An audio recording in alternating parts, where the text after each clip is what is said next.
अस्सलाम वालेकुम। Bridge course रियाजी। आज हमारा है छठा दिन आदात का इल्म, जिसमें हम सीखने वाले हैं आदात की शनाख्त और लिखना। ज़ेली जुज़ है हमारे पास 9 अदद की शनाख्त और लिखना। 8 और 1 हो गए 9। यहाँ पर देखिए, यहाँ पर कितने खरगोश हैं? 8 खरगोश। उसमें एक खरगोश और मिलाया गया तो कितने खरगोश हो गए? 9 खरगोश। कितने खरगोश? 9। 8 और 1 9। 8 और 1 कितने हुए? 9। 9 उंगलियां। देखिए यहाँ पे कितनी उंगलियां दिखाई दे रही हैं? उंगलियां 9। पेंसिल है 9। और यहाँ पर क्या है? आपको क्या करना है? गुब्बारे हैं 9। यहाँ पे क्या होना चाहिए? गुब्बारे। तो आप यहाँ पे इमला सही कीजिए। यहाँ पे लिखेंगे गुब्बारे। गुब्बारे हैं 9।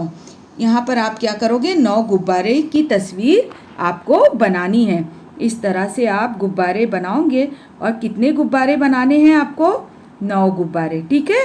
8 इस अदद को तस्वीर चीज़ों के ज़रिए शनाख्त करना। 9 पत्तों में रंग भरो। यहाँ पर ये पत्तों होना चाहिए, तो आप यहाँ पे इमला सही कर लीजिएगा। आप लिखेंगे पत्तों। ठीक है, पत्तों लिखो। 9 पत्तों में रंग भरो। तो यहाँ पे आप कितने पत्तों में रंग भरोगे? 9। 1 2 3 4 5 6 7 8 9। आप अच्छे से इसमें रंग भरोगे। ठीक है। 9 मछलियों को गोल करो। कितनी मछलियों को गोल करना है? 9। देखिए यहाँ पर 1 2 3 4 5 6 7 8 9। इस तरह से आप 9 मछलियों को क्या करोगे? गोल करोगे।